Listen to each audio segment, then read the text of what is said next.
We're live, everyone. Welcome to the New York Ghost Story Festival.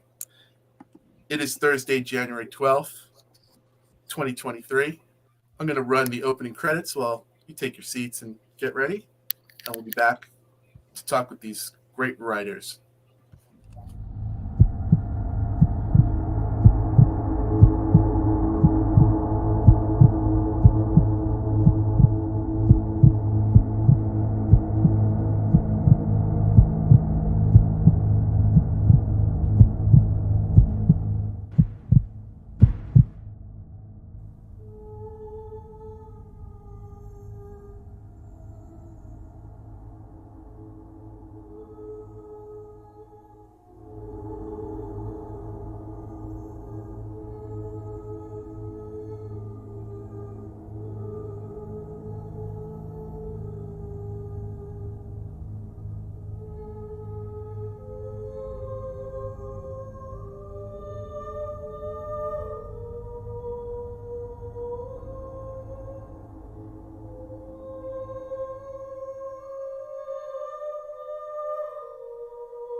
All right, we're back. Welcome, everyone, and Happy New Year. We usually run the festival in December. This is the first time I'm spreading it out over the winter. So Happy New Year and Happy January. It's a balmy but drizzly day here in New York. I think we're also joined. We got Southern California, New Orleans, and Vermont by way of New Orleans on our screen tonight.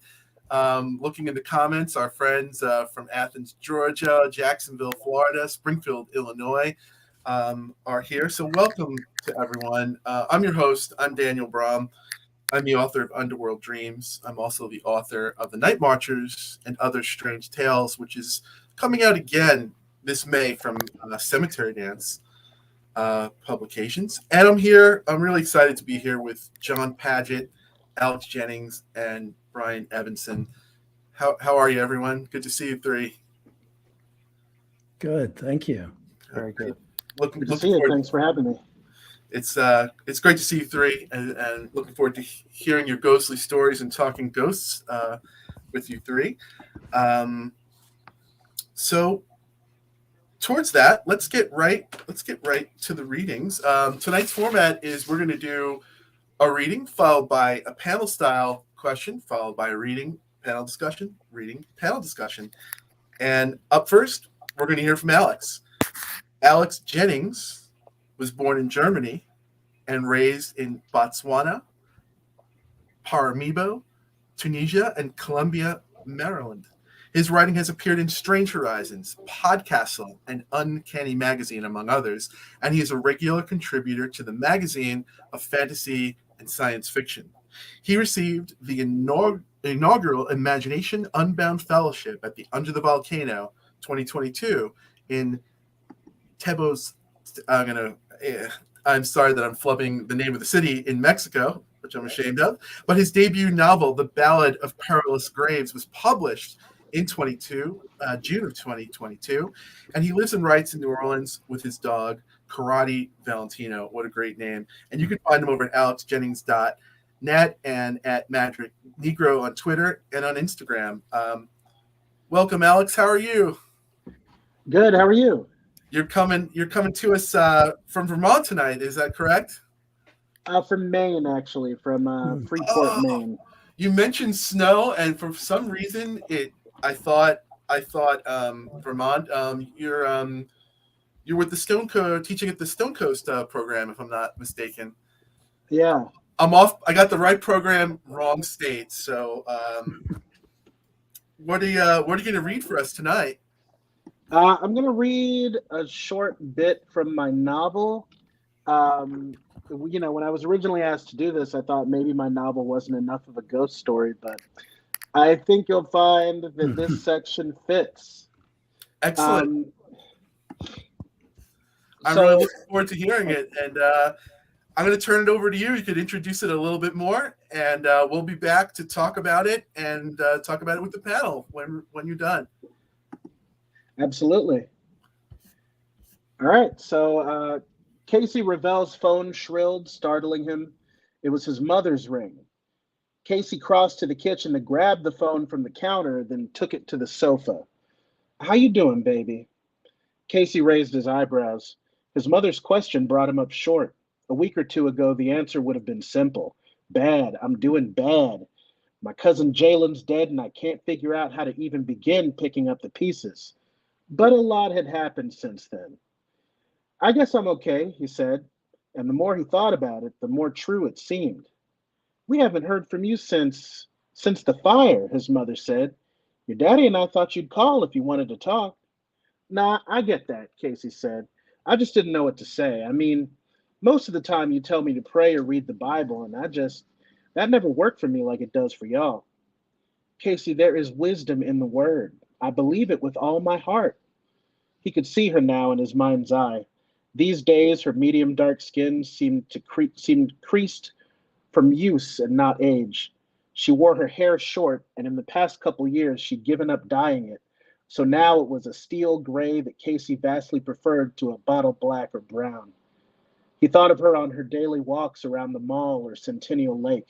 He thought of the way her hands hung limp before her while she pursed her lips, deciding what step to execute next in whatever recipe or sewing project held her attention. When Casey had first told her he thought he might be a boy, she'd said, "But honey, I don't wear lipstick either. I don't like the way it tastes."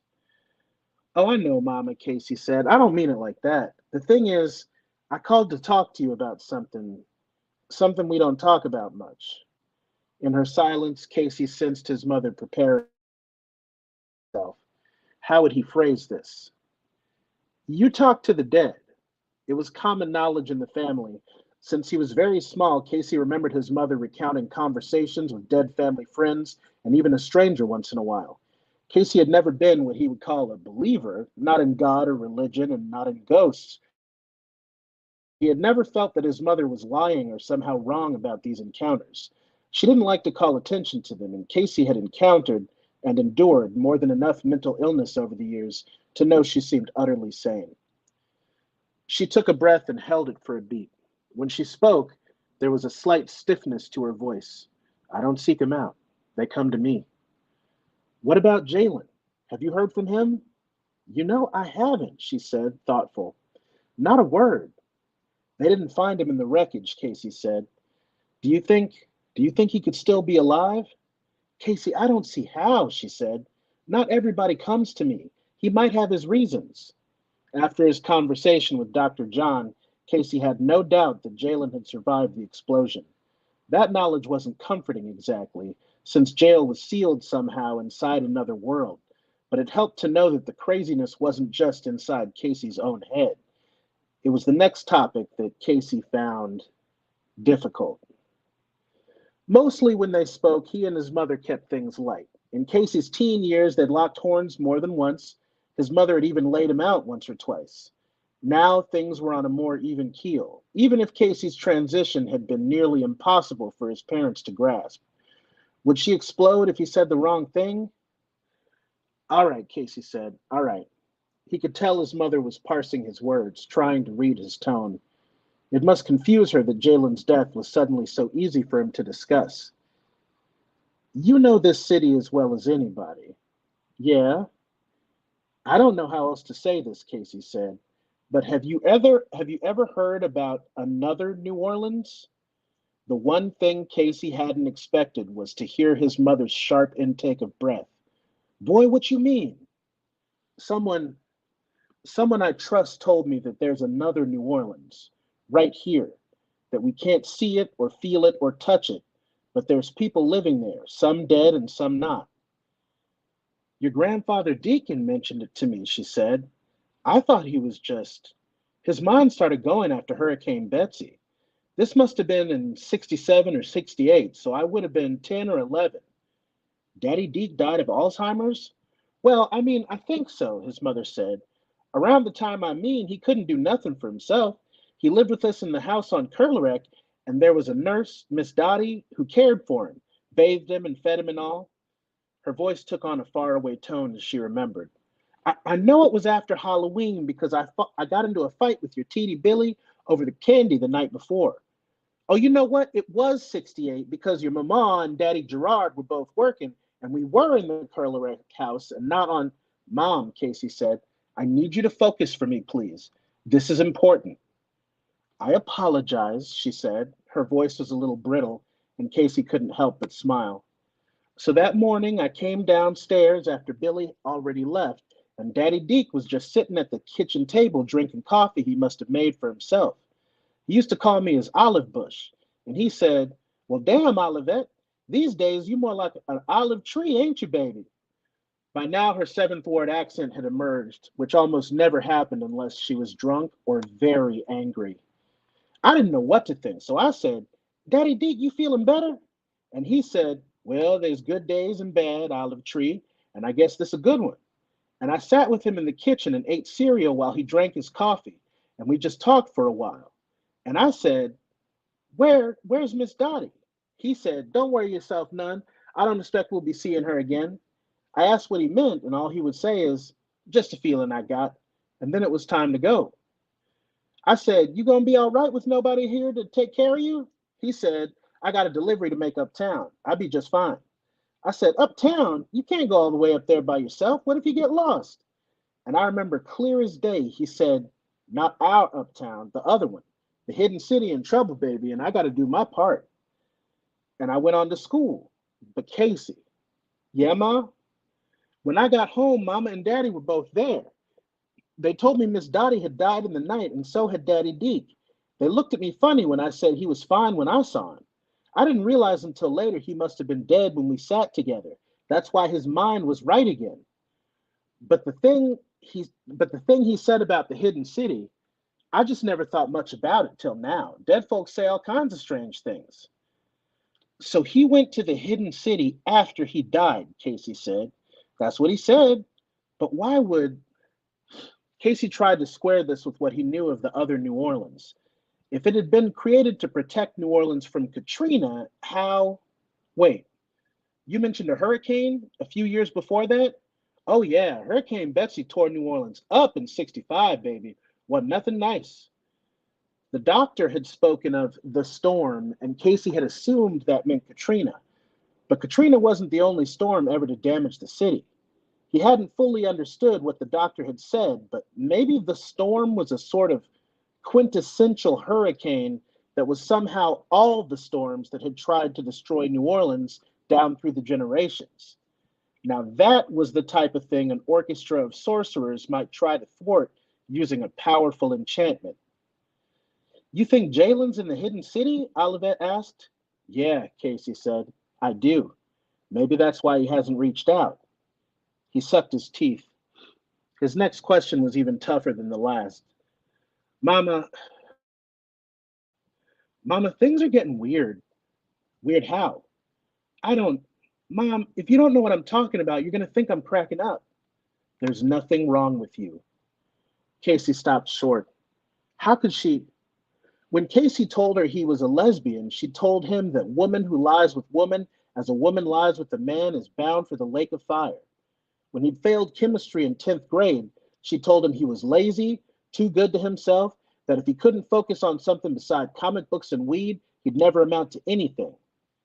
As he thought of these things, he felt no bitterness or pain, only confusion. If she believed those things, how could she believe? Do you hear me? Yes, Casey said. What I said. You said there's nothing wrong with me, but you don't. Look, did I? Did anything weird happen to me or around me when I was little? Who told you? Uncle Trev? Casey's skin tingled. What? Why? What? Did he say something? Casey's mouth was dry. About what? You had a lot of imaginary friends when you were small. And you saw one, Casey finished for her. You saw one of them. You remember? She asked. You were only 4. He didn't remember, not even dimly. The idea just fit. The one you saw, do you know its name? It was the bee man, Shabby. Sharpie, Casey said. Be sharp. Casey, what's going on out there? She asked. What's happening? I can't explain right now, Casey said. If I tried, I'd only upset you. I have, I think I know what to do. I gotta go. Love you. But Casey, please, please be careful, she said. Please. And I'll leave it there.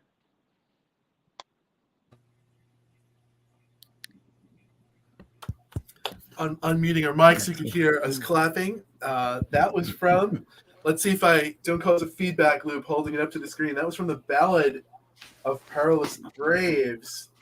And that, what a great reading. And I'm so the target for this book. I mean, there's no, what could be cooler than a book set in New Orleans than a book with a hidden New Orleans within New Orleans. So I'm all there for that. And I just love that, dead folks say all kinds of strange things. I mean, you said you were concerned it wasn't a ghost story, maybe in the traditional way or the way we think about it. But before we open it up to the panel, tell us a little bit more about the book. Tell us how the hidden city, how the dead people in the city come into play in the story.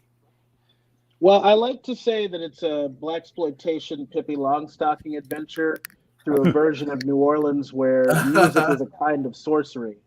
And one of the things about New Orleans is that the past is never really past. It's there with us every day.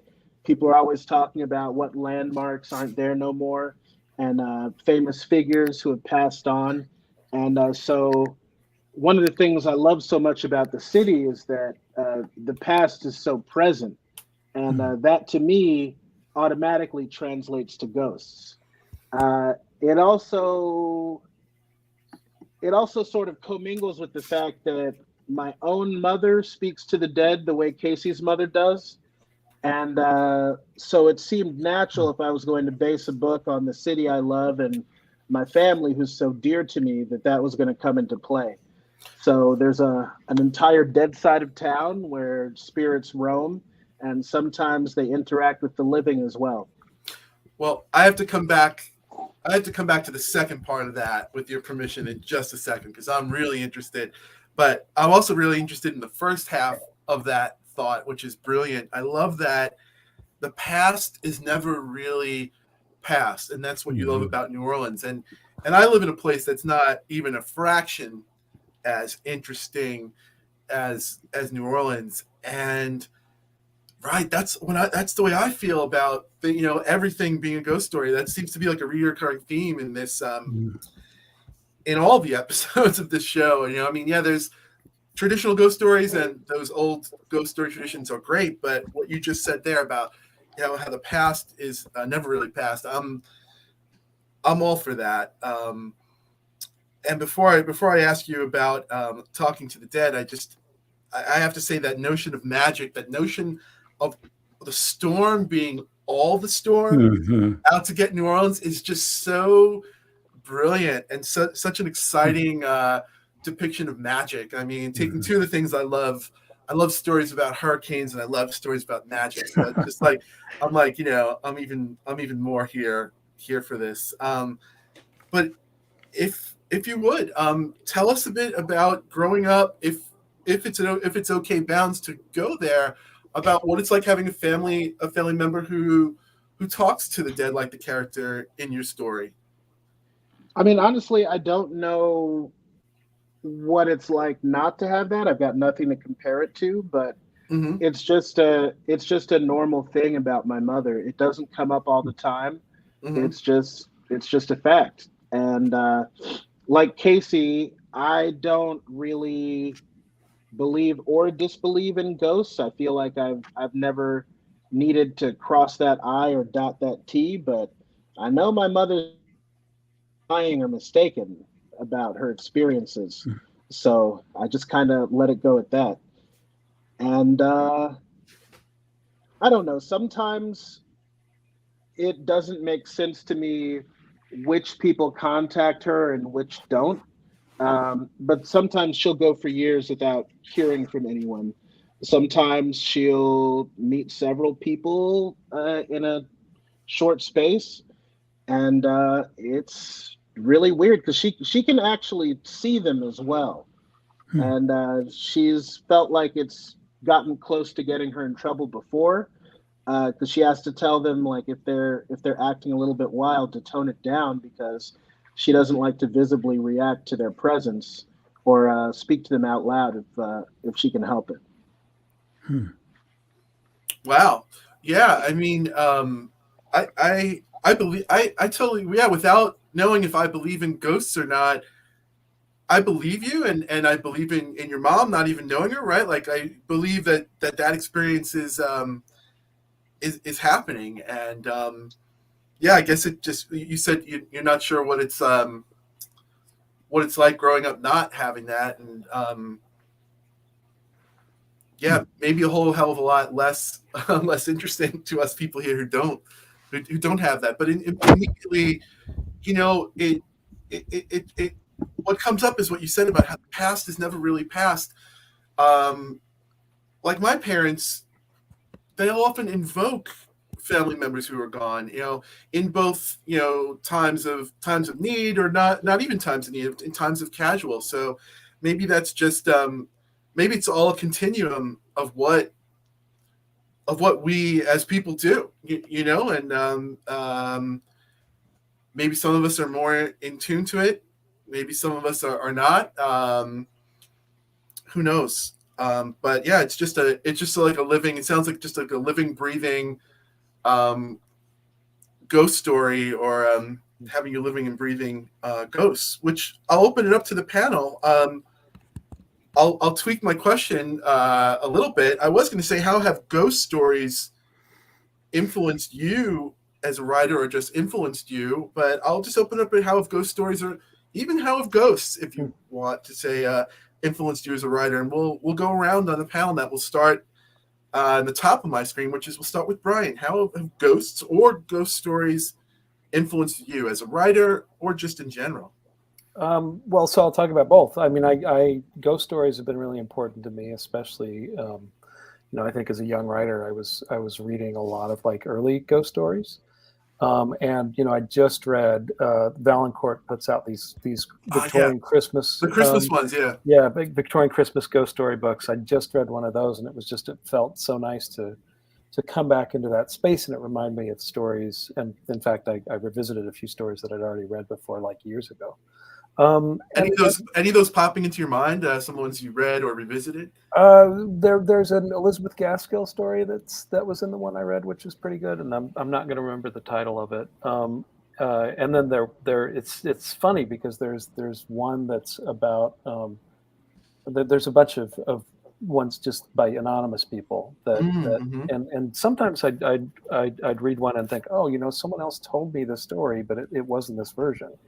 It Oh, was just that's something cool. that That's came up. cool. Yeah. Um, and then, in terms of ghosts, I come from a weird culture. I come from I'm an excommunicated Mormon, and there is this kind of belief that you can kind of communicate kind of with the beyond in some way or another, whether that means ghosts or something else. But I had kind of when I was pretty early on as a writer, an experience where I just had a presence kind of appear in a room I was in, and I felt paralyzed. I kind of just experienced sleep paralysis and couldn't move. And that was just incredibly important for me. That's an experience that I think about a lot and come back to sometimes in my fiction as well. Do you want to? Is it okay if I ask you a little bit more about that experience? Did you want? Is it was it something when you were sleeping? And Well, so I was laying in bed. I wasn't asleep, or I didn't think I was asleep, and suddenly I couldn't move. I felt like there were insects that were kind of biting me all over my skin, but I couldn't do anything to stop it. And then the door, I had this kind of makeshift room that my parents built for me because we had a lot of kids in the house, and they kind of put two bookshelves up and kind of had a sliding door in between them. And the door slid open kind of on its own, and then I just kind of looked into this dark space, and slowly this figure kind of formed, and it just watched me. and I couldn't do anything, couldn't move, and then I woke up like hours later, and so yeah. Oh, it was hours later, like on the Yeah. clock. Mm-hmm. Yeah. Wow. Yeah, like I don't right, like I don't know a lot about it, but I've heard people say like a lot of these old stories or like the old folk tales of like, you know, the demon sitting on your chest. Yeah. A lot of those tales have correspondences without judging one way or the other, like it's real or not real. There are certain parallels to like from like sleep paralysis to some of like the old, like at least the old European nighttime hauntings. But no, and for years I didn't have a word for it. I didn't know what sleep paralysis was, so I always had this experience where I'd been asleep and woken up and then just couldn't move, and then had this kind of encounter with what I felt like was a presence of some sort. And you say you come back to it a lot in your fiction, or you come back to it. Is there something is it something that it signifies to you, or is it just the process of coming back to it and understanding it that comes back to you, or both? It's the sensation of it. I mean, I think I come back to what did it feel like to be in this position. So there's moments in my fiction where something has happened that seems both active and static at once, or there's these moments where someone seems kind of unable to react. And I think that those, and you know, it's often metaphorical in the fiction itself, but I feel like that a lot of that seems to be, for me at least, a kind of thinking through that experience. And that appears in some of your fiction. That yes, yeah, absolutely. I mean, I feel like in my life I've had two similar experiences, like whether they were nighttime unexplained things or sleep paralysis, and like you mentioned, the thing that's clear to me, without sharing the other half of the presence aspect, but what I remember very most was it was something when I was young at age. I remember the physical sensation and the physicalness that I was experiencing at that time, which is also very, very different than anything I'd experienced since. There was like there was air rushing through my my eardrums, which doesn't really happen a lot, maybe on planes, maybe when in water. So like there was very, very specific physical things happening to me during those unexplained instances, be them ghosts or be them the ghosts of our mind, or both. But we'll move the question around the screen. We'll go to Jon. Welcome back to the festival, Jon. I know we've talked about haunted houses and dreams, if I'm remembering some of our conversations in this context. But how have ghost stories or ghosts influenced you as a writer, or in general? So I grew up in a house that I was certain was haunted, mainly because my older brother used to make up horror stories every night before I went to bed to scare me. And probably the most potent of those stories had to do with an alleged child that my mother had named Sam, who had died early. And oh my God. This didn't really happen, but my brother presented it very much like. And you're the writer. I'm not sure if your other brother's a writer, but you became the writer. You know, I owe my brother for this. I really do. He used to tell me that Sam was a ghost that was still in the house and who talked to him and told him to kill me every day. You know, he would always go. I mean, there were different horrors that he would come up with, like the disembodied hand that lived under my bed, or the doll that lived in the attic. But this particular story, he saw how much it scared me. The whole idea was that Sam wanted my body, and Oh my gosh. my brother would tell me, you're not my right brother. My real brother should be Sam. So These are some pretty one potent of horror these tropes days, that he was tapping into there. yeah, one of these days I'm going to kill you.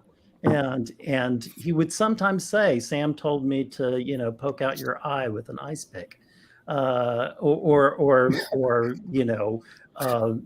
stuff me into the refrigerator and suffocate me.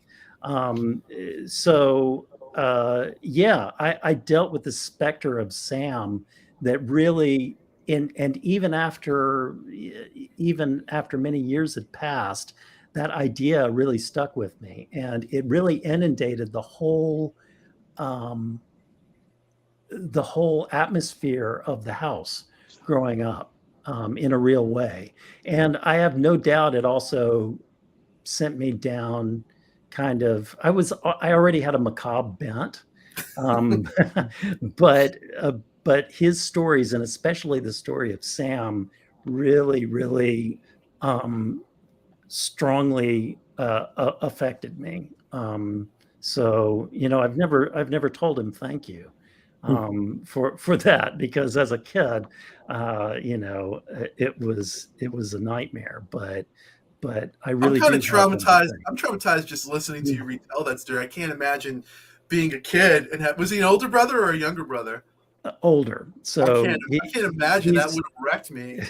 he's 6 years older than me, and I was going to read a couple of shorter pieces, but I talking about this has made me want to read the story that I wrote, that was very much based on this story. Oh, okay. Murmurs of a Voice Foreknown, All which right. was the first proper story in my collection. Oh, all right. We're going to be And back to you in just a second when yeah. you're reading, but we're going to come back to them. I'm really glad that we're going to come back and get to hear of the Sam influenced story. So brother of Sam instead of son of Sam. Exactly. Over to Alex again. Alex, I just want to ask you: are there any, aside from the real life ghost experiences, are there any ghost stories that have influenced you as a writer, or just influenced you? Oh, absolutely. The ghost stories of M.R. James, ghost stories of an antiquarian, stuff like that. And then, I've always loved a good ghost story. So there's a lot of contemporary stuff that I enjoy as well. Yeah, I mean, they're kind of too many to count. Any contemporary on your radar that are just pop into mind that have your attention? Yeah, I mean, the story that John's going to read is one of my favorites for sure. I just really love it. The first time I encountered it in his collection, it just made me so happy. Well, what a great introduction. So I think that means this soon. I've lost control of my. So with that great introduction, let's turn it over to Jon and his ghost story. All right, thank you. Thanks so much, Alex. I really appreciate that. All right. Murmurs of a Voice Foreknown. I was 7 years old the first time my brother tried to kill me. Sam wants you dead, he whispered in my ear one day at our grandmother's house. My brother had received a pellet gun, a Crossman 760 Power Master, for his 12th birthday.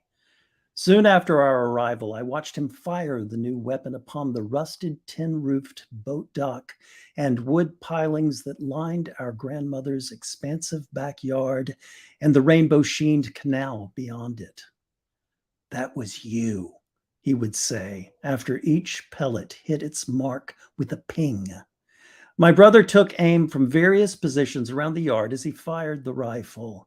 He sprinted and leaped over circles of crabgrass and pine straw, ripping the bark off small pine trees as he wheeled around them. Unlike my brother, I was neither athletic nor interested in athletics of any kind. Instead, I spent many of those summer days capturing honeybees. I'd trap them and a variety of other insects or arachnids in an empty juice bottle, its thin golden metal top riddled with air holes I fashioned with a long-handled ice pick I procured from our kitchen. When my brother became distracted enough by his target practice, I crept off and retrieved my jar and spent the rest of the day capturing bugs, gazing through warped glass at them. My thin-legged inmates, bee, spider, and ant, encountered one another there, sometimes more or less peacefully, sometimes with brutal but mesmerizing results. At the end of the visit, I followed my brother to the car. He was pumping his crossman again and again, perhaps 5 feet in front of me.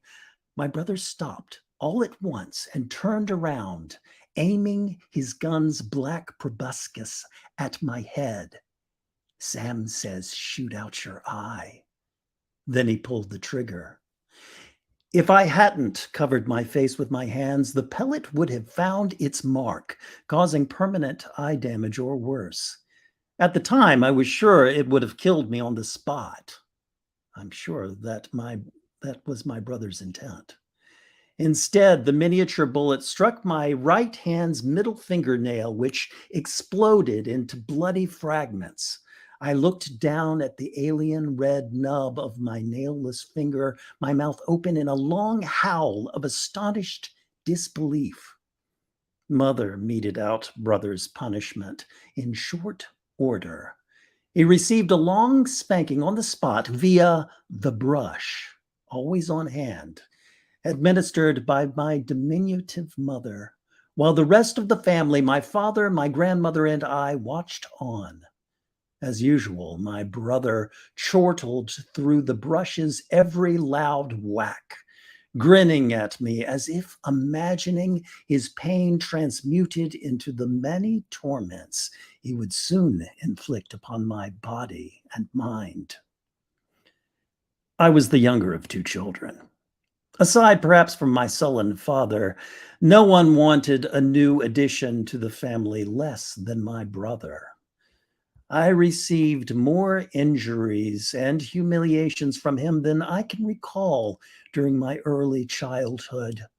Once he nudged me off the back of his speeding bicycle, which led to a chin full of stitches. Other times I remember him slamming my hand in the car door, hurling me into the sticker bushes in our front yard, even shoving me backwards into the wood-piling-lined, rainbow-sheened canal behind our grandmother's backyard. But until his 12th birthday, he never mentioned anyone named Sam. "Who's Sam?" I asked my brother one night, soon after the pellet gun incident. We were both almost ready for bed, and he had just entered my room. He sidled up to me, smirking, his breath stinking of hard-boiled eggs. Then he put on the spooky voice, one to which I had grown accustomed.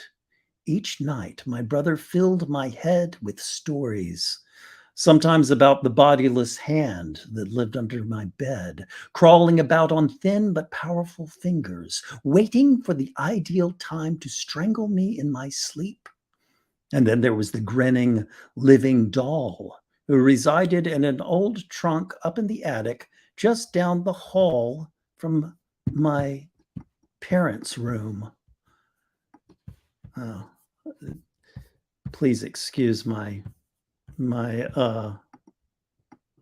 pause, but I'm missing a page here.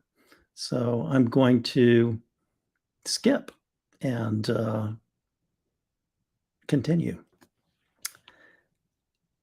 There was a statue in my parents' room that had been infested by the ghoulish ghoulish spirit of Sam, he said.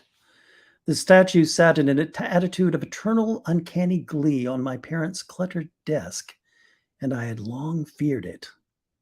Come on, big head, little body, my brother whispered. You bust that statue and Sam's gone, and you're saved. So I snuck the heavy Buddha figure outside that afternoon and dashed it against the sidewalk in front of our house. Just then, my brother appeared at the open front door with our mother, pointing at me next to the shards of ruined statue. Soon I was receiving the brush treatment. I sobbed, bent over a chair in the dining room, taking whack after whack as my brother danced and silently taunted me out of mother's sight through the doorway. After that, I worked even harder than usual to avoid being alone with them. I spent as much time as I could outside elsewhere in the neighborhood, especially in a nearby ditch behind a neighbor's white, brick-painted, blue-shuttered ranch-style house. A girl lived there around my age, my future best friend, my first crush, who lived only 4 houses down. She had a funny little constellation of freckles on the back of her neck, exactly like the Big Dipper. I was too shy to approach her at the time, even when I saw her from a distance, walking the maze of the neighborhood ditch like me for some unknowable reason. Of course, at the time, I was simply gathering bugs. Their tiny lives proved a welcome distraction, a kind of temporary bulwark against my brother's shenanigans. Some days passed without incident. One morning, soon after, though, I was washing my hands in the upstairs bathroom when my brother entered behind me and closed and locked the door. He stank of chlorine from a swimming competition the evening before. My parents were out of hearing or out of the house altogether. Before I could bolt, my brother placed me in a one-armed chokehold and forced me to look at myself in the mirror. This is poison, he said, as he held out a handful of bright red pills. Then he overpowered me and pushing every one of the pills into my mouth. Look, he said, pointing at my image in the mirror, you're dying. Sure enough, red foam was pouring out of my mouth and down my face. I screamed and sobbed. My brother guffawed. The scary-looking pills turned out to be only harmless dental disclosing tablets used to reveal plaque on teeth. But through my brother's laughter and my own high-pitched, terrified wailing, I made the decision to take action against further torments. The night after the dental pill murder fake-out, I sat up in the darkness of my bedroom and considered my options. What could I do to defend myself from further psychological and physical damage or death? I heard a slow-moving rice beetle buzzing, plinking against my window screen. It made me think about the insects and arachnids and grubs from the flowering hedges or underneath garden bricks or logs or within webs or nests in our carport and backyard, in my neighbor's backyard, in the neighborhood ditch. The kind of creatures I collected in my jar, the little crawling and flying things I observed and released, alive or dead, honeybees, flies, centipedes, inchworms, spiders. I lacked the natural resources that most of these creatures enjoyed. I couldn't protect myself like the roly-poly curling up in its protective shell when assaulted. I lacked the wasp's sting or the spider's nimble web spinning. I was slow as the rice beetle, plinking against my bedroom window screen, but I lacked its ability to fly. A thought occurred unbidden to me. Maybe you are like a daddy longlegs. Yes, the spiders that my father once told me are not spiders at all. The ones that spin no webs but amble about on segmented, needle-thin limbs, legs that break off so easily when grabbed, never to grow back. The non-spider things that release a terrible, acrid chemical stench when threatened. That pungent smell was unforgettable. I remember my brother once telling me that the small body and tiny head atop the gangling limbs of the daddy long legs had no sting or bite that could pierce human skin. But, and he said this with relish, the daddy long legs poison was more venomous than that of any other arachnid, even if it was unusable, lacking an effective delivery mechanism. I later discovered that my brother was wrong about the daddy long legs. Its fangs are indeed minuscule, and it has no venom at all. As far as I knew at the time, though, the gangly arachnid's poison could kill. Like the daddy long legs, I thought I was clumsy, slow, skinny, harmless. But was there not hidden, potent toxin within me? And if so, how could I access that poison and use it to protect myself against my brother's attacks, or even use it to end his life before he ended mine? That night, following my brother's spooky-voiced bedtime story, Sam, as usual, persuading him to kill me in a variety of more or less creative ways, I sat in the gloom of my bedroom counting to 1,000. My thoughts drifted to the hand under my bed. Each number I recited seemed punctuated by noiseless fingers crawling up the foot of my bed, inching nearer and nearer. What if the hand under my bed was Sam's hand, grown larger and larger even after the death of the rest of his infant body? I forced the thoughts away and shifted my attention back to the idea that began uncurling itself like a roly-poly within my head. Your brother, so powerful and malignant during the day, would be helpless in sleep. Once I finished counting and the house grew quiet, I stood up and tiptoed through the open door towards my brother's bedroom, out in the dark hallway. As I approached his door, my wary eyes kept watch upon the ceiling attic entrance in which my brother told me so many times the doll lurked. Past that entrance in the dark, I could go no further, paralyzed by worrying thoughts of the doll and her sharp, poisonous teeth. What if the doll and Sam were now one and the same? Another demon brother clothed in that hideous little figure. Would my death by venomous bite be a prelude to undead possession? I slunk back to my bed and spent another night racked with fear. All of my brother's monsters, real or imagined, melding together with jagged, segmented limbs and toxic stingers. The nightmare images lingered into the next day, but became divorced from the previous evening's fear. It was as if the mechanism propelling the night horror had shorted out, leaving only the remaining nightmare trappings behind, racing back and forth behind my eyes.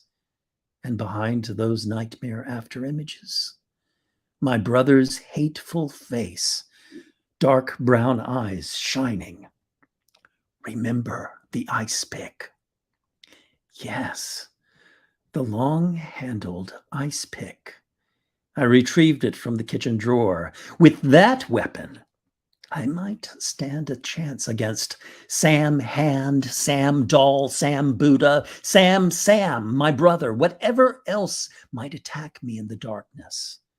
That night, again, I counted to 1,000. Again, I imagined clutching Sam Hand and grinning Sam Doll waiting to spring on me. But now I was brandishing the long-handled ice pick. The counting done, I slid out of bed, holding the ice pick in front of me like a flashlight. At the far end of the hall, my brother's room stood door ajar. I made it past the attic ceiling door above and slipped inside his bedroom. I imagined myself insubstantial, invisible in the quiet night, a creeping thing. I slipped inside and looked around, anticipating ambush, but only my sleeping brother was revealed, half covered by a thin blue blanket, mouth agape, like a dead fish, stinking of chlorine. I took in a deep breath and descended to the ground until my torso, arms, and legs were flat on the dusty hardwood floor, like a daddy longlegs, like the hand. I crawled under my brother's bed and flipped over onto my back till I was in the same position below as my sleeping brother above. I considered the floor, my rail thin limbs and torso, my large head upon the floor, box spring inches above my face, mattress upon box spring, and my brother upon that mattress oblivious. And above him, the ceiling with its globular extinguished light, and beyond that, the attic, and beyond that, and beyond that. My mind emptied of further thought. I placed the point of the long-handled ice pick on the slatted box spring below the covered mattress. The bottom of the box spring was covered with a kind of thin, rough fabric, almost like burlap. I ran the ice pick along it. I adjusted my position, listening to the soft zipping sound it made, guessing where my brother's head might be up there. I closed my eyes and envisioned myself floating just above instead of below him, pressing the pointed metal of the pick onto my brother's soft, yielding eyelid. I pushed up against the box spring and applied just a little more force, and then a little more. Thwip. The pick, my stinger, entered the box spring, Big Brother's eye and brain in my imagination, within it to the hilt. I realized then that the box spring was empty, just a hollow frame with rough material stapled around it. I lay underneath the bed in a kind of euphoric glee for the longest time, musing over that emptiness and what could be used to fill it. I was holding the ice pick within the box spring under my brother's bed. I twisted the pick around and around, widening the aperture until it was half as big as a quarter, twisting off the gold cap of my juice bottle. I placed the jar's mouth against the hole I had made in the box spring. I smelled the daddy longlegs chemical protective fear stench, which had been bottled up for hours. It made me gag a little. I realized the bees wouldn't readily exit the jar and enter the box spring, too drunk on the foul odor, but I was patient. I concentrated on making those faintly buzzing shapes move. One entered the dark cavern above the jar, whether from the force of my silent concentration or simply an impulse to escape. Then another crawled into the box spring. Then another. When all the bees had entered the hollow space, I peeled off and pressed layer after layer of heavy tape upon the aperture, trapping the insects inside. Afterwards, in the semi-darkness, I listened to the almost imperceptible, erratic hum of the bees within my brother's box spring. Then I set my ear against the rough fabric and listened to the buzzing. I imagined my brother's head melting down through the mattress and the box spring below that, watching in my mind's eye as 7 bees crawled one by one into his gaping fish mouth. I scooted out from under the bed and sat cross-legged beside it, now unconcerned that my brother might awaken. I jiggled my jar upside down until the 2 daddy longlegs fell out onto my small palm. They were both worse for the wear. 2 disembodied limbs, one still twitching, fell along with the bugs, and both daddy longlegs were trying without success to raise their tiny bodies upon needle-thin legs that would no longer support any amount of weight. They survived hours of unknowable torment, possibly via the honeybees, and now a nameless giant held them in its hand for a monstrous purpose, a just purpose. I closed my palm into a quivering fist, feeling the spasmodic jerks of Daddy Longlegs' limbs, and the two pea-sized bodies popped. The foul stench was almost unbearable now. I stood up holding my shaking little fist over my brother's prone head, letting several drops of the Daddy Longlegs liquid drip into his open mouth, and finally tossing the remains under the bed as my brother gagged and coughed, sitting up. I collected my things and walked backwards, almost gliding out of his room, unconcerned now whether he saw me or not. He hadn't seen me. His eyes were clenched as he retched. And I'm missing another page, so I'm going to fetch my book for the last time. Hold on just a moment.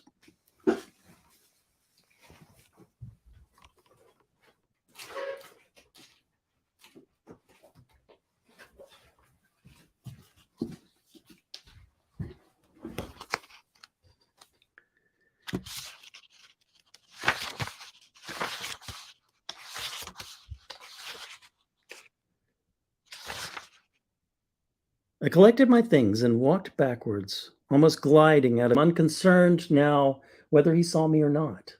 My brother hadn't, though. He was still retching. I had never felt emptier or more carefree, and I slept deeply for the rest of the night, unmolested by dreams.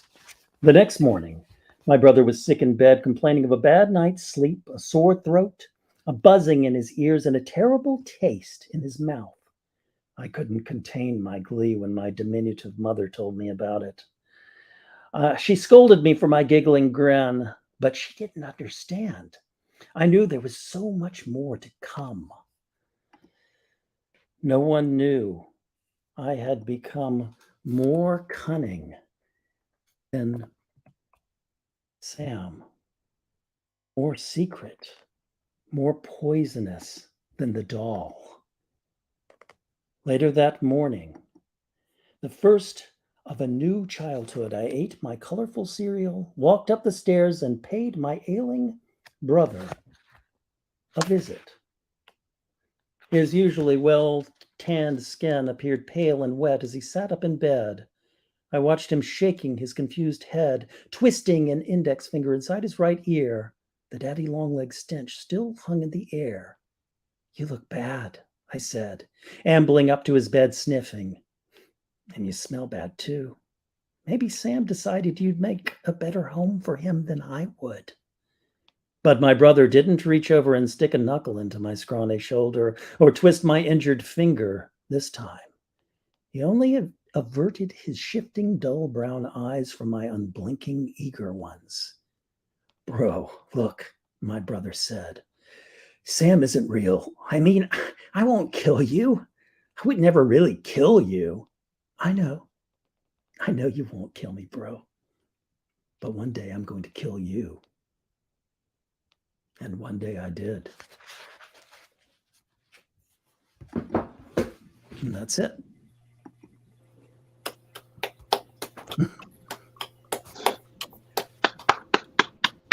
Sorry for the the blank pages.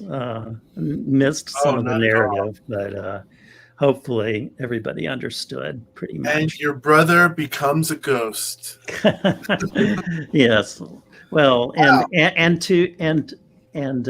you know, this was not a favorite story of my extended family,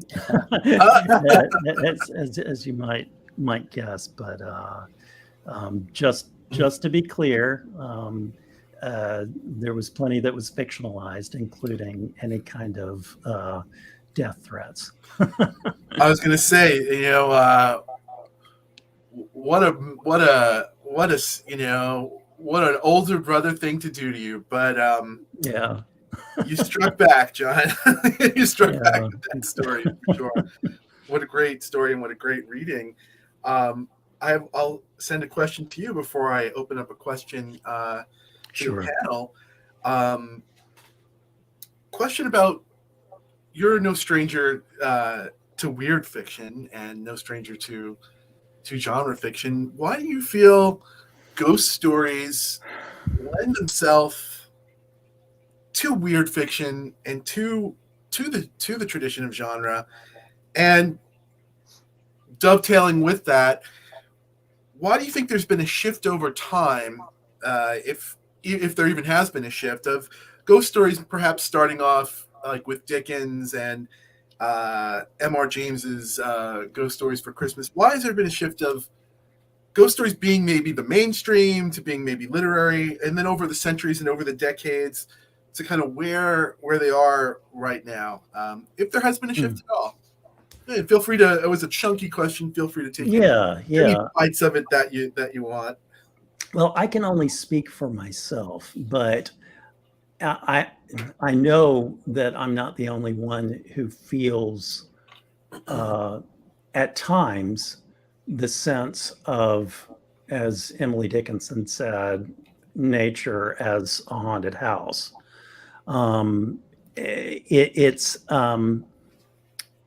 It pretty much anything that you read by Thomas Ligotti will give you that sense. It's a reality in which we, as sentient beings, know that our time is finite, and we are, as in Alex's book, we're haunted by the world, by our own past that's not even past. It's a very potent it's a very potent narrative that haunts us as well, and has down through the ages. And I don't know about all of you, but I have had many dreams of dead loved ones and others who come back. I almost, there's one dog that I had and lost over 12 years ago now, and almost every week I dream about him. And so I think in some senses, our dead are never truly gone. And I mean, I don't mean that in a sentimental way, or I do mean it in a sentimental way, but also in a larger sense. So there is a sense in my own life that if time is an illusion, then living, dead, all of that becomes just part of this tiny little continuum of life that we're living in. So we're haunted by our dead, but we're also haunted by our own non-existence, both before we were born and after we die. I mean, you have such a way of putting things. Yeah, I definitely, I see what you mean about how the dead or how the past is never really not with us, and that operates in both the sentimental and the non-sentimental way, right? Like we can Right. both feel it in that sentimental way, like in the pangs of it never gets easier or you never stop missing. Yet on a daily basis, I now live in. I'm after living around the world. I'm back where I started from. Mhm. So right, like is time an illusion, or does time operate as the illusion? So I on a daily basis, sometimes louder than others, I feel what you just said. I can't say it. Yeah, I can't no, say it like that, but I feel un- you on that. it's uncanny, and when we read about similar things, it can touch us and bring us into that haunted landscape. And I guess that's why we love the ghost stories. Like your story brought, thankfully I never had a brother as imaginative, but that sense of creeping in the night, Hello? that's what we relate to. Hello? A story like that. I'm just going to see if I could mute. Alex is using his phone right now. But I'll just take this before we move on to the rest of the panel. Alex gave you the introduction. I didn't get a chance to introduce you properly, although most of our friends and colleagues are here. Jon, can you just say again the name of the story you read and tell us the name of the book where people can find that? Sure. The story is called Murmurs of a Voice Foreknown. And it's the second piece and the first actual story in my one and only collection so far, The Secret of Ventriloquism, which you can find in bookstores, some on Amazon, obviously, and in various other places, including Audible. I do read the audiobook. That's fantastic. So, check it out. It's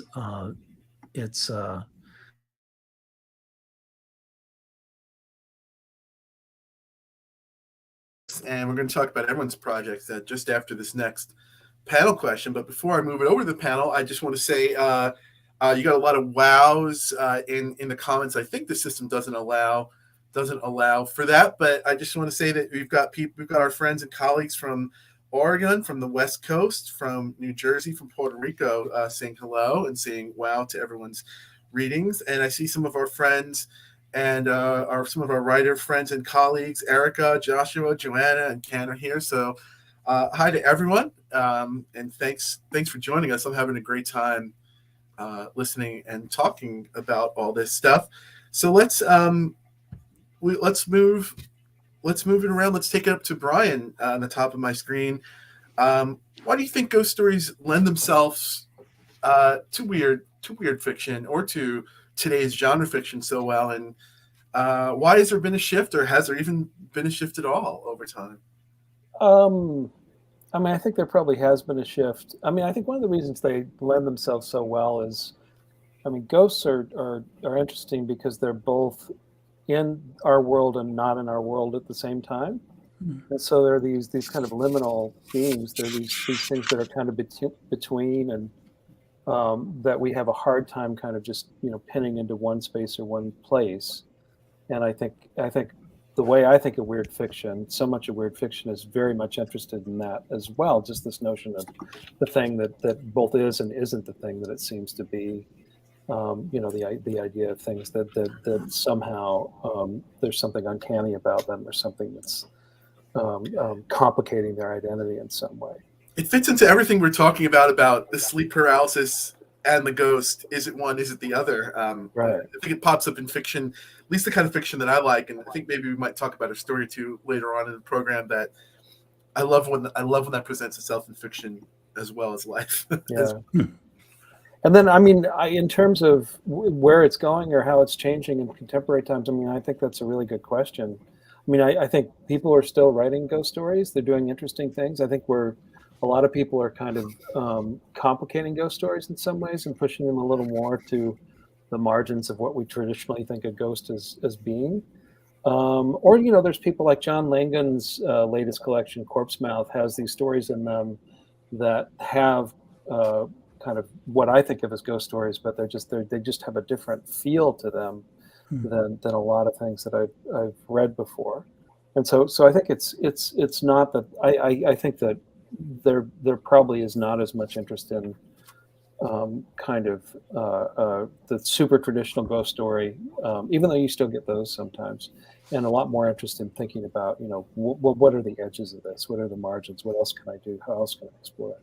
Yeah, I think writers today, I'm delighted that there is so much of that writing going on in the borderland of the ghost story, but that's why I kind of hedge my bet by saying, like, is there even a shift at all?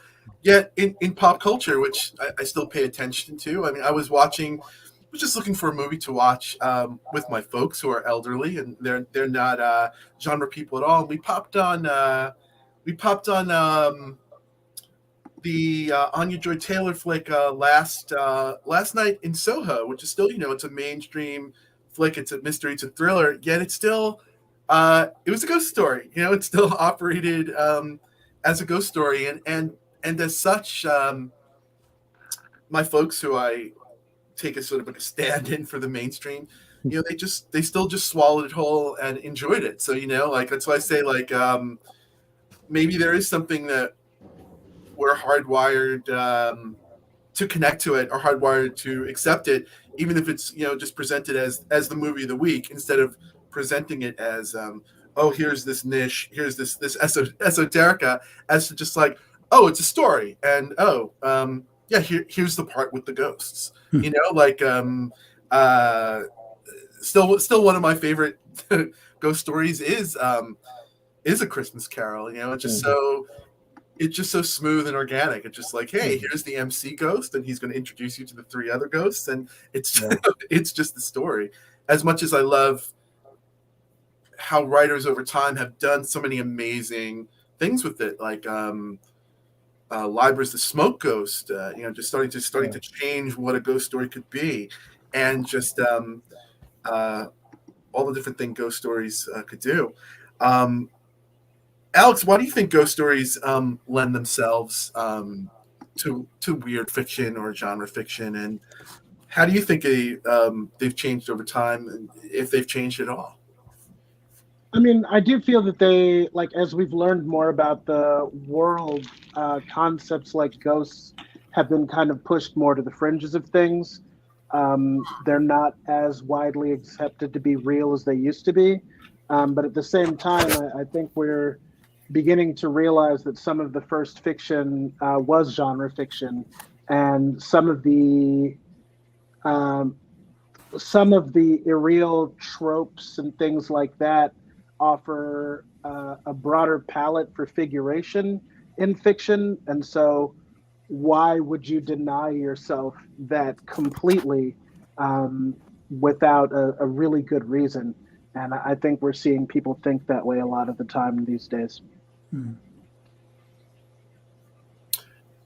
Yeah, bring on the ghost stories. maybe we as writers, or we as people who like to talk about it, we think about these things a lot, yeah, maybe our non-writer selves, or our non-writer friends and colleagues are just like, hey, if it's good, bring it, ghost or not. That's the first thing. Speaking of the good stuff, before we move on to Brian's section of the show, let's talk about what everyone's got going on here. Jon, you mentioned you could pick up your collection. I know you got some other projects. Tell us about some projects and things that you're working on, or you just want people to know about, and we'll hear from you. Yeah. So the there are a couple of other things that I do other than writing. I run Grimscribe Press, of course, and Vasterian, a literary journal, which has now been around since the beginning of 2018. So now it's 5 years old, and it is going into its 6th volume now. Lucky enough to have some new editors on board, including Alex Jennings, and really delighted to see how things transform from there. We're going to have a couple of new issues, one this spring and one this fall, as usual. Also, in terms of Grimscribe, later this year, we're still ironing out the particulars, but we're going to be publishing Gemma Files' newest collection, And I'm not sure if I should tell you the title of it yet or not. I just want to make sure that but it is vintage Gemophiles. Sam says you should tell us the title. No, I don't want to get in trouble with Gemma if she. Sam says tell us something that rhymes with the If she's title. not happy with the title. But yeah, we're really excited about that, and also coming later this year is a long-awaited nonfiction book that is by a child psychotherapist who uses the writings of Thomas Ligotti in his practice, and it's by pseudonym. He goes by the pseudonym Dr. Raymond Voss, and those of you who read Vasterian might know that we have published several of his scholarly articles about this, but now we're getting a whole book of them, and there will be more about that coming soon. I should mention, and probably should have mentioned first and foremost, that coming this February 23rd is the audiobook version of the Penguin Classics edition of Songs of a Dead Dreamer and Grimscribe by Thomas Ligotti, which I narrate along with Linda Jones. I was lucky enough she narrated Alice's Last Adventure, and I was able to narrate the rest, including Vandermeer's fantastic intro to the book. I'm very excited about it. It's available for purchase now in pre-order on Audible. And that was a great experience. And it was an experience that would not have occurred if readers and friends around the web hadn't kind of gotten together and made their wishes known. And they did, yeah. And We're really did, glad that which I'm forever grateful. Linda Jones is a great narrator, and Yeah, so is she Jon. is. So Thank we're you. really glad to see. And speaking of Thomas Ligotti, a new collection of poetry, really prose poems, is coming out in mid-March or late March, I think, from Cheer Up Terra Press. I have been involved in the process of editing and layout, and it is phenomenal. And it's the first book that he will have put out in over 10 years. Wow. So he still got it. And I'm very excited about that.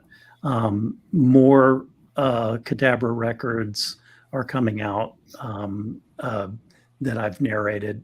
I think we're up to 6 or 7. I think this year we'll see the release of Mrs. Rinaldi's Angel and the Salal by Ligotti, which are going to be fantastic. There's going to be a Cadabra festival in that is going to last 3 days. I think it's called the Nightlands Festival, and it will be in New Jersey. Details about that will be coming as well. And that's pretty much all I can think of. It's a lot, I know. I was going to say, you really got to get snapping. That's fantastic to hear that you have so much on your plate and so many just exciting projects. So really happy for you, and so many that I'll be checking out for sure. Thanks for sharing all that, Jon. let's move it over. Let's move it over to Alex. If you could tell us once again, your most recent book is The Ballad of Perilous Graves, which we heard you read from earlier in the show. Do you have a favorite bookstore in New Orleans where you can get that, or tell us what you're working on and where we can connect with projects you're working on now, Alex? I have two favorite bookstores in New Orleans. There is Tubby and Coo's Mid-City Bookshop. That's an SF bookstore down there. And also Blue Cypress Books is a major favorite. Right now, I have revived an SF nonprofit called Con or Bust as a project of Dream Foundry. And our purpose is to help creators and fans of color get better access to SF conventions, professional development, and events, often through cash grants. And I'm working on my next book now, as well as associate editing Vestarian with Jon, and I'm super excited about that. And yeah. Oh, fantastic! Where can people? Is Con or Bust something where people can connect with yet, or it's in the works? Yeah, it's their Dream Foundry / Con or Bust, I believe. If that link doesn't quite get you there, like if you go to Dream Foundry's website, it's definitely on that page. Awesome, thank you. And we'll go up a square to Brian Evenson. And before I introduce you and your reading, what's something you're working on, or what's your latest, Brian, that you'd like our listeners? Latest book is a book called The Glassy Burning Floor of Hell, which is a year or two old now. I have a new collection of stories coming out with Coffee House Press in early 2024, which is called Good Night, Sleep Tight. I'm going to read one of the stories from that tonight. And what else? I have a new story I just finished. And I wrote a scenario for a RPG as well, for an RPG called Mork Borg. So kind of dark RPG stuff. So that, which is super fun for me, and also, completely outside of my skill set. So it was like totally great. Wow, a lot of great stuff coming up from all of you. But let's get back to the ghost stories. I'll introduce you, Brian, and then we'll turn it over to you. Brian Evenson is the author of a dozen books, most recently, as he mentioned, the story collection, The Glassy Burning Floor of Hell. His penultimate collection, Song for the Unraveling of the World, won the Shirley Jackson Award and the World Fantasy Award, and was a finalist for the Ray Bradbury Prize. Other recent books include A Collapse of Horses and The Warren. His novel, Last Days, won the ALAR USA Award for Best Horror Novel of 2009. And his novel, The Open Curtain, was a finalist for an Edgar Award and an International Horror Guild Award. His 2003 collection, The Wavering Knife, won the IHG Award, and he is the recipient of 3 O. Henry Prizes, an NEA Fellowship, and a Guggenheim Award. His work has been translated into more than a dozen languages. He lives in Los Angeles and teaches at CalArts, and the new collection, which we're going to hear something from, is Good Night, Sleep Tight, as you mentioned, and that's coming in 2023. So I'm going to turn it over to Brian in just a second, and we're going to hear him read. Thanks, Brian. Thank you. It's a pleasure to be here, and thanks, Daniel, for having me out to do this again. It's always great to hear Jon read. I love that. And Alex, great to hear your work as well. It's really wonderful to just be part of this constellation of writers. My mom used to do this thing when I was a kid, where she, when I was about 8 or 9, would read to me the stories of Edgar Allan Poe right before I went to bed. And in retrospect, now that I have a 9-year-old, it just seems really strange for me, or to me, that she did that. And this story kind of started, I think, from me just thinking about that a little bit. Good night, sleep tight. 1. There is a saying his mother had told him several times just before sleep, when he was still quite young: always 3 graves. She had taken this saying from a book he discovered years later in college. The same book, as it turned out, from which she had taken many of the stories that, late at night, she had told him to frighten him. Even once he learned that, they still frightened him. "Why 3?" he asked her that first time. She shrugged. "One for the father," she said. His own father at the time was already gone, buried. "One for the mother, and, well," she seemed reluctant to go on. She had been, he now guessed, for the perspective of several additional decades, pretending this reluctance, but he hadn't known this at the time. "Tell me," he forced himself to say, though he dreaded what he might hear. But wouldn't hearing it be better than imagining it? She shook her head slowly. "I've already said too much," she claimed, and then she turned off the light and left the room, leaving him alone in the darkness. Later, once he had a child of his own, he wondered why his mother had terrified him so when he himself was just a child. He would never do something like that to his own son. No sane parent would. Was his mother not sane? Was that the problem? Or was she simply cruel? And why was she like that only at night, and not even every night? During the day she was kind, loving. Most nights she was this too. Only one night in 20 would she terrify him. If he was asked what on the whole his childhood had been like, he wouldn't have hesitated to say, happy. Seen in that light, what harm really had been done to him? He had turned out all right, had had a few frightened nights, but ultimately this had had little effect on him. He wasn't traumatized. He didn't need a therapist. He lived what to all outward appearance was an implacably normal life. He was, true, still afraid of the dark, but even that was hardly an issue. Anything to disrupt the dark, even the blue dot on the wireless router across the room and beneath the desk, was enough to allay his fear. It was never a problem. His fear was always in check. Or rather, the only time it had been a problem had been once, years ago, when he and his wife had first bought the house they lived in now, and there had been a power outage. He had woken up in the pitch dark, not knowing where he was, and feeling he was back in his childhood room again, in that same dark, having just been told another awful story. This one about a man who accidentally drank a ghost. He must have gasped, or made an exclamation of some kind anyway. Before he knew it, his wife was awake beside him and was touching his side, which made him gasp again. He heard himself this time. And then she spoke. "Are you okay, honey?" she said. Or, "Sweetie, what's wrong?" He couldn't remember which now. Hearing her voice, he knew where he was and his panic began to subside. A moment later, there was a beep and the blue light of the router came on again and everything was fine. The strange thing, it seemed to him, thinking about it years later, was that she tried to scare me at all.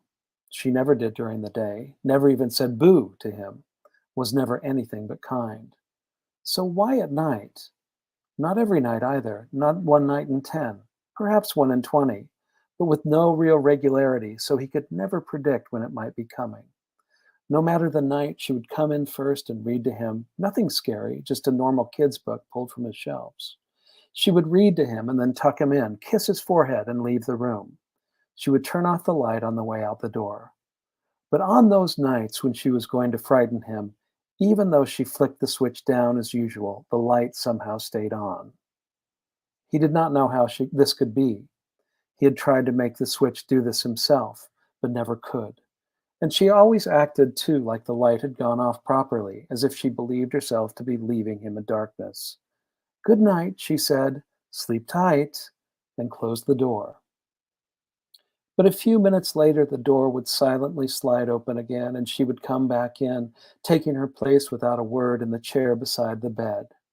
She would remain like that for a moment, silent, hands resting lightly on her knees, and then turn to look at him. "Do you want to hear a scary story?" she would say. And then, whether he said yes or no, or nothing at all, she would tell him one. What made her come back? Why did she return some nights but not most nights? He wasn't sure. There was no reason that he could make out. She just did. He asked his mother about it once when he was older, when he was in college, before he met his wife-to-be and long before his son was born. The two of them were in the living room that she generally reserved for company.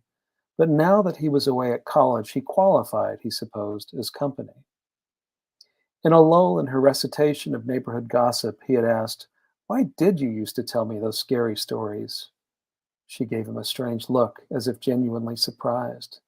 At first, he read it to be surprised that he would mention during the day what they never acknowledged except at night. But then she said, "What scary stories?" "You know," he said, "at night." She made a little noise of disgust. "I never told you scary stories." But she had, he insisted. He went on to explain how she had left the room and then come silently back in shortly after. "What nonsense," she said. "Once I left, I never came back in. Why would I?" "But you did," he insisted. She shook her head. "You must have dreamed it," she said. He hadn't dreamed it. He was sure he hadn't. Why would she lie, he wondered, once back in his dorm room? Shame, perhaps? Or perhaps she genuinely didn't remember. He lay on his bed, staring up at the flaking acoustic tiles. On the other side of the room, he could hear his roommate talking to himself as he tried to complete his chemistry homework, mumbling scraps of formulae. Or maybe, he thought, even at the time, she didn't know she was doing it.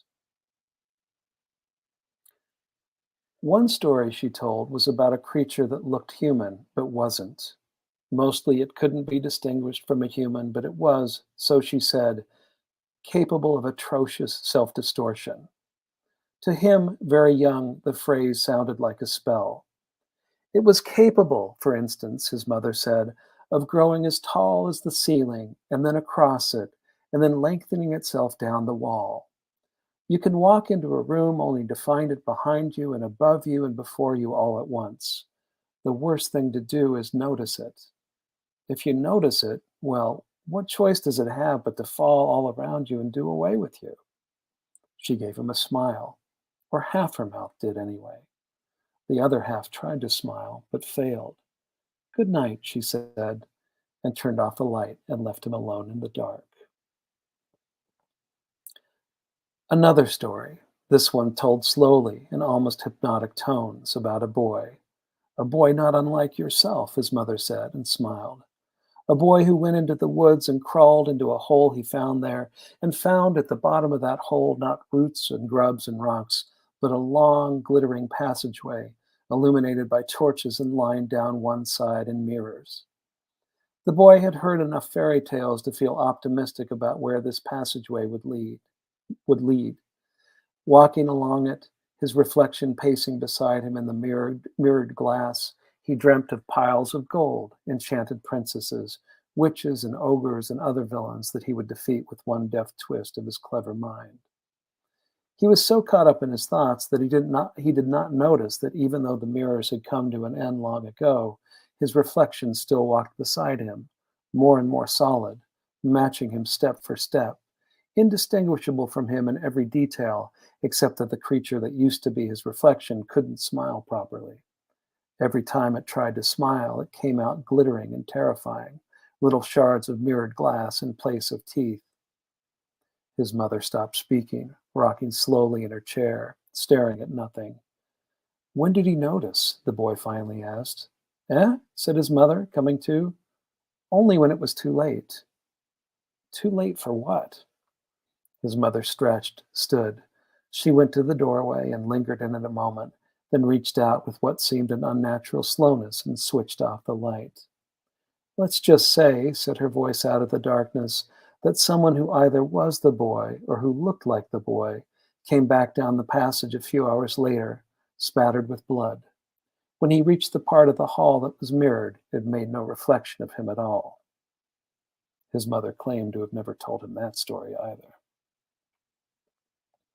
2. He was naturally thinking about this, couldn't help but think about it when he and his wife and son went to visit his mother. Normally they stayed in a hotel, ostensibly so as not to be a bother to her.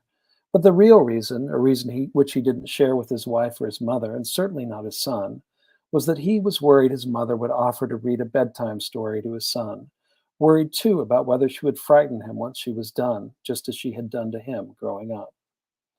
This time, his mother had specifically asked for them to stay with her. "But we don't want to bother you," he said. It wouldn't be a bother, she claimed. When they stayed in the hotel, she didn't see as much of them as she would have liked. She would, she claimed, sleep in the recliner. She didn't mind. Most nights she slept in the recliner anyway. He and his wife could have her bed. He protested. They couldn't do that to her. But no, she insisted, they could. They should. And as far as their son went, he could simply take his father's old room. Later, speaking to his wife about it, he found himself hard-pressed to know how to justify his desire to cancel their trip. "You're being ridiculous," his wife said. "She's old. She won't be around much longer. If she wants us to stay with her, so what?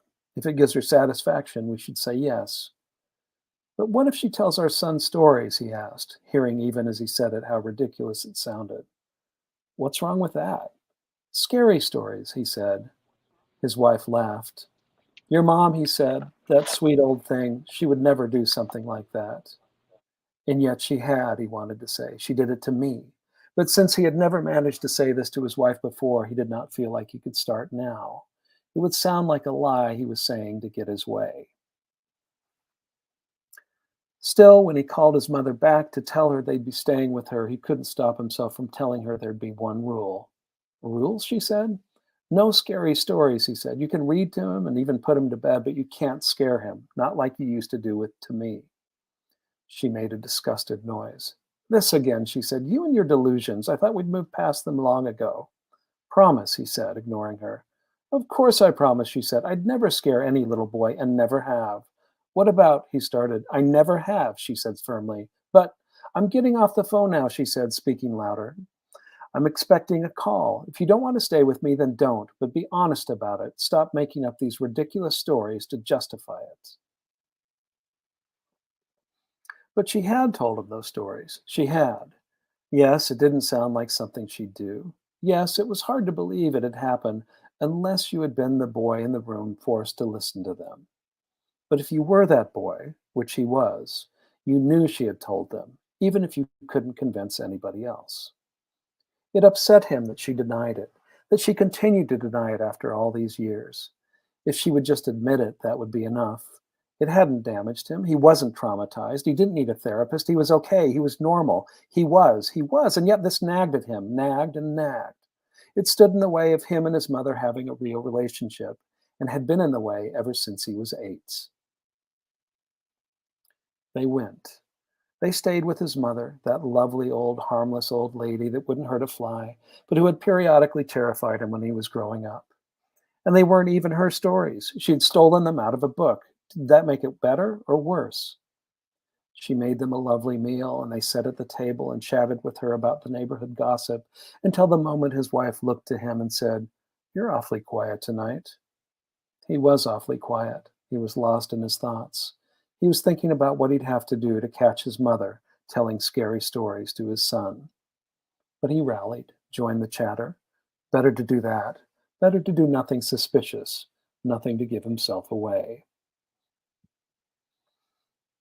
After supper, his son put his pajamas on, then sat playing with some action figures he had brought with him. Soon he started to yawn. "Somebody's getting sleepy," his grandmother said. The man didn't say anything. "Sweetie, do you want your granny to read to you and tuck you in?" His wife looked at him when his mother said it to see what he would do, but he still didn't say anything. "Sure," his son said. And there was his son with his hand clasped gently in his grandmother's hand as she led him away. "Are you all right?" his wife asked. "Fine," he said, his voice strained. "Just fine." He kissed her. At a little distance, he heard the door to his former room open, then close.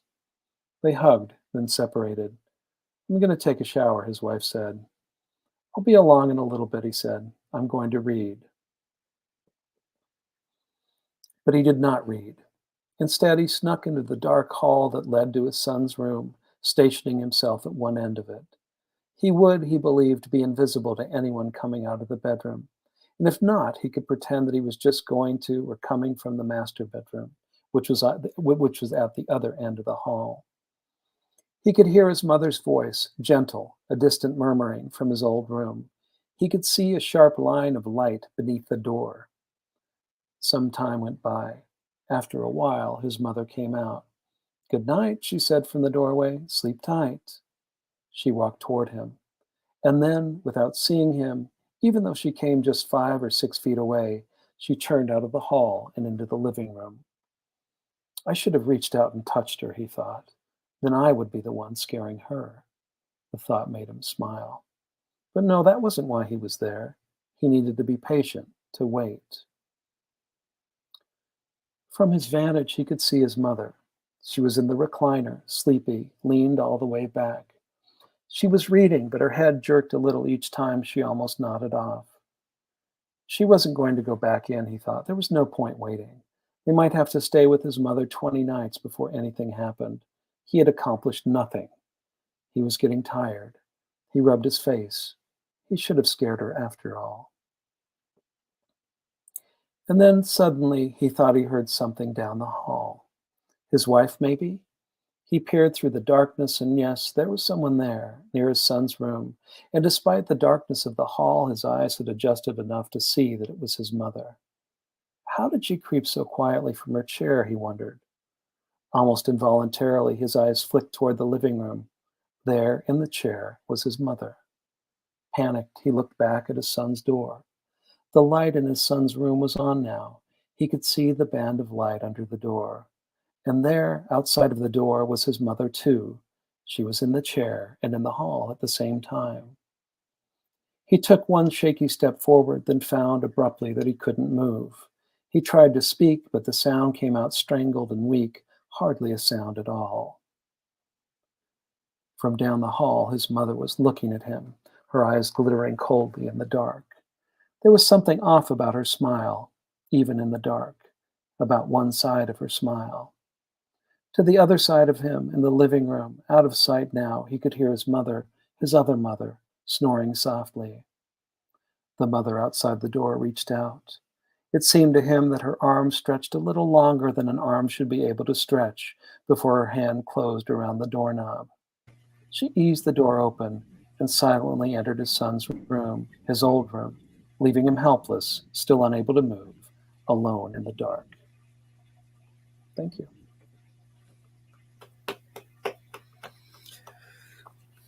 It's been a night of things happening to people when they're sleeping, for sure. So sleep well tonight, everyone who's heard these excellent stories. Final question in the remaining time that we have. I'll use it for a question to Brian, which I forewarned him about. That might be a bit of a slippery question, but the question I wanted to ask you, Brian, is what is there, if anything, about ghost stories that usually doesn't get talked about, or is anything that you'd like to talk about ghost stories?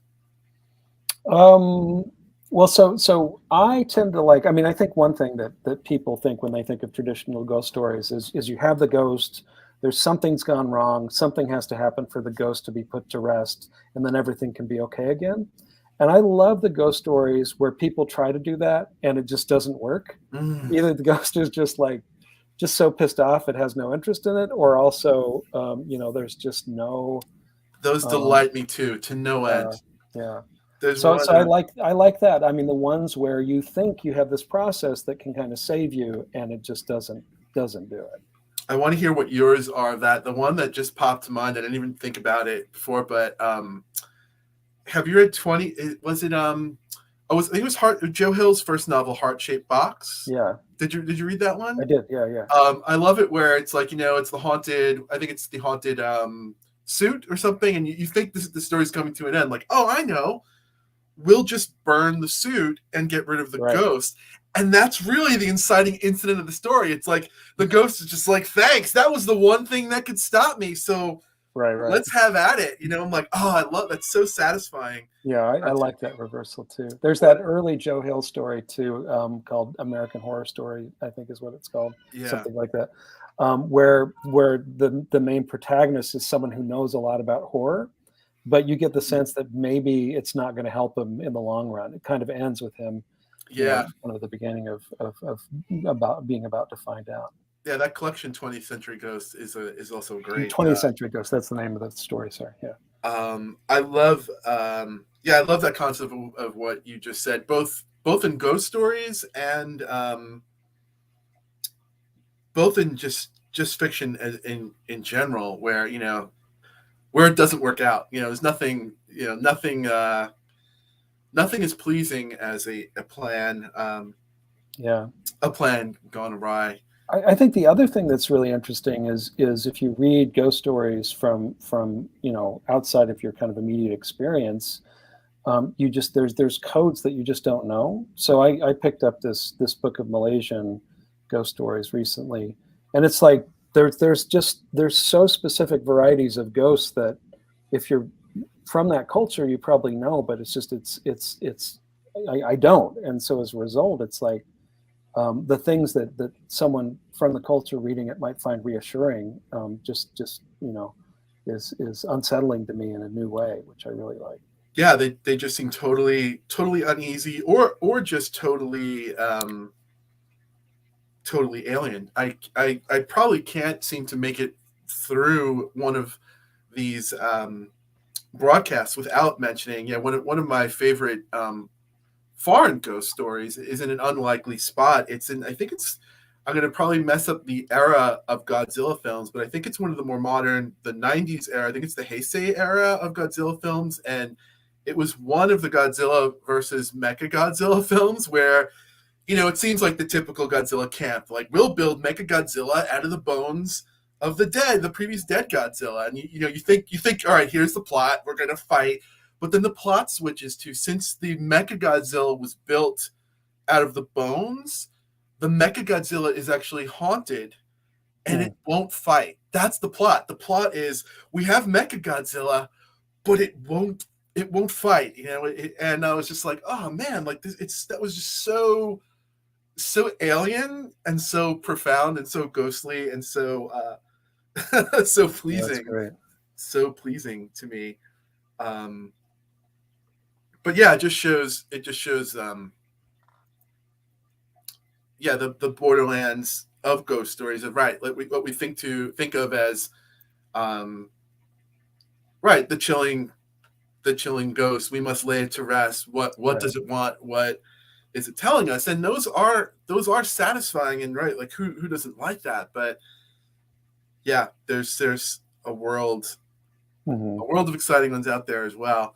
So I want to thank, speaking of such, all three of you delivered just those kinds of stories. So let me just unmute. Trying to unmute everyone's mics. And so I just want to say thank you to Brian, thank you to Alex, thank you to John, and thank you to everyone out there in our audience, our friends and colleagues. It's been fantastic. I just love doing these events, and I love spending time with you tonight. Before we'll sign off with a closing video. If you want to support the festival, there's a couple ways you can do that. You can just hit like or whatever it is on YouTube. You can subscribe and check out the other videos there as well. You can tell a friend about the festival or share it on social media. And we have a Ko-Fi or other payment apps if you want to send support that way. And it just dawned on me, I just want to mention something. Everyone probably knows about this, but if you don't, there's our friend and colleague could use our help right now. Laird Barron. I don't have the link handy, but just do GoFundMe Laird Barron. You can find it on my social media or Mike Davis or Laird's page or John Langen's page. And Laird Barron is no stranger to helping people, and he's a great writer and a great colleague, and he could use your help right now if you're so inclined to check that out. My plug is stay tuned in 2023 for The Night Marchers and Other Strange Tales, which is being reissued by Cemetery Dance. I've been thinking about the book lately because I just wrote some new introduction and some new notes to it, and just saw just how many of those stories were ghost stories without me even realizing it, which made me very happy that it was unplanned but a happy thing. So you can support me by checking that out later in the year in May, and I'll probably be doing something for that on this very same channel. So if Brian, John, and Alex will stay tuned while we sign off, and we'll say thank you to our friends and colleagues again. And until then, stay strange, stay warm, stay ghostly. Thanks so much.